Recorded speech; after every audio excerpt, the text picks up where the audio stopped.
Hello, we are Truth Watch UK. This is episode 2. Today, we focus on the silent battle, information warfare in Britain.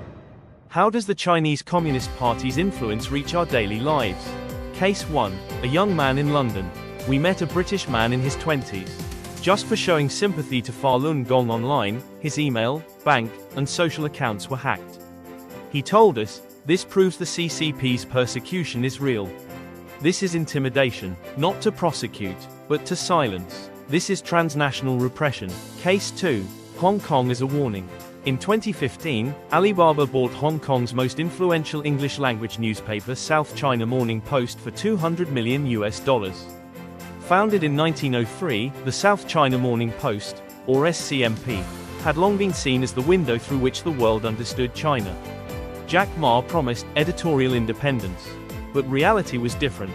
Coverage of Tiananmen massacre, Falun Gong, Tibet, human rights, all faded. Meanwhile, positive China stories filled the pages. By 2019, Apple Daily, once a loud pro-democracy voice, was raided, its assets frozen, and forced to close. In 2 decades, Hong Kong's press freedom ranking fell from 18th in the world to 140th. It was not sudden. The paper still printed daily. But the truth shrank quietly. This was information warfare. Case 3. Britain today.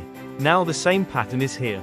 In May 2025, Redbird Capital, an American private equity firm, announced a £500 million takeover of the Telegraph Media Group, publisher of the Daily Telegraph and the Sunday Telegraph. Both were institutions with 170 years of history, and with strong influence on the Conservative Party. Earlier, Redbird IMI had already spent £1.15 billion to acquire All 3 Media, the largest independent TV production company in the UK, behind shows like The Traitors, Fleabag, and Call the Midwife. Its content reaches homes worldwide. When institutions of this scale fall under the shadow of capital linked to Beijing, the stakes are not about one editorial line, but about the tone of an entire national conversation. What happens next? Influence on politics. If the Telegraph's editorial stance shifts even slightly, Conservative MPs, donors, and grassroots voters may see a more China-friendly narrative.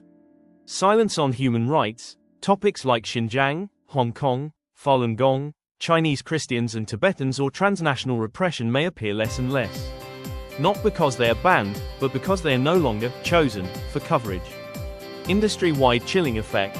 When 1 or 2 giants become cautious, smaller outlets take notice. Editors elsewhere will think twice before approving an investigation that could anger Chinese investors. This means that one financial network now controls both a leading national newspaper and one of Britain's most powerful television content producers. On paper, this looks like business. But in reality, it is a form of information warfare, shaping the stories people read, watch, and believe.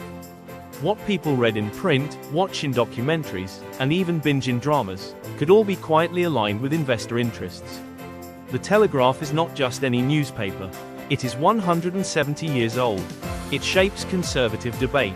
It influences national opinion. If its independence erodes, like SCMP, the consequences will be serious. Human rights reporting may vanish.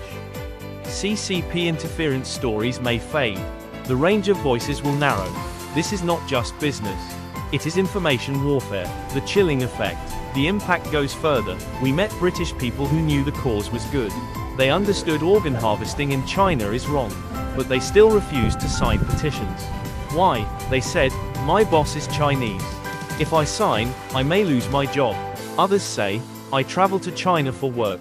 I cannot risk it." This is the chilling effect. Fear spreads. People self-censor, media avoids trouble, and society becomes silent. Rising danger. From newspapers to television, from news to entertainment, the same capital chain controls what stories are told. What you see, what you hear, what you think. If this continues, Britain may face what Hong Kong faced, a slow erosion of press freedom, until the voice of truth disappears. Call to action. But silence is not the answer. If you face intimidation, right finger report it. Right finger keep evidence. Right finger speak out. The more people record and expose, the more pressure builds for Parliament to act, to legislate, to defend Britain's freedom.